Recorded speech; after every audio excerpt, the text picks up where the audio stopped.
I cannot speak English today. Hello everyone and welcome back to Quick Review Corner, where I take a story and try to explain it to you in under 2 minutes. It's kind of like the Spark Notes of Spark Notes. Today we'll be talking about Stardust by Neil Gaiman. There will be spoilers ahead and I will also be mentioning the movie a little bit.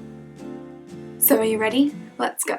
Our story starts off in a town called Wall. It is called this because they're separated, unsurprisingly, by a wall. What is less expected though is that this wall separates the normal world from the magical one. Our protagonist, Tristan Thorne, is head over heels for Miss Victoria Forrester, but unfortunately she doesn't show him any affection whatsoever. One night, Victoria and Tristan see a star fall from the sky, and Victoria says if he brings her the star, she will marry him. And of course, like the buffoon he is, Tristan accepts this mission and heads off. Unfortunately, Tristan isn't the only one after the star. There is a witch queen in search of the star, specifically wants the star's heart for her own gain. There are also a set of royals from Stormhold who are in search of a gem to give them the throne, specifically the gem that was thrown to knock a star out of the sky. When Tristan finds the location of the star, he discovers that the star is actually a beautiful young woman, but Tristan still sticks to his vow to Victoria and decides to take her back to Wall. Throughout their travels across the dangerous land back to Wall, they encounter the witch several times who tries to trick them and take the star for herself. They also encounter a ship of pirates who help them escape on one occasion and are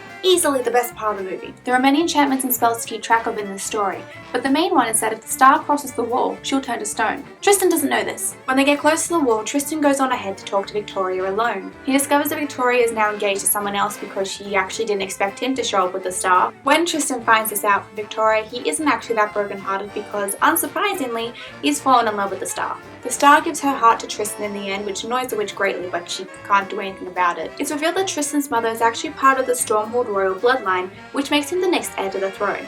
This is because all the other brothers died while trying to get the gem. The book and the movie are actually pretty close. I think the movie adds a couple elements which I prefer. I also just like it for the cast and because of Robert De Niro.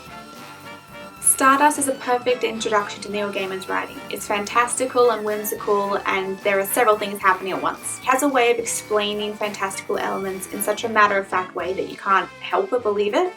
I hope you enjoyed this episode of Quick Review Corner. Don't forget to subscribe to the channel and give this video a thumbs up. Let me know if you've read it or seen the movie and which one you prefer. I know Elly has a preference, and she's probably ranting in the comments down below as we speak. If there are any other stories you think I should attempt, let me know in the comments down below. They don't just have to be books, they can be video games, movies, even comic books if you so choose. But for now, follow us on our social media, link below. Join our book club, we are currently reading A Night Circus.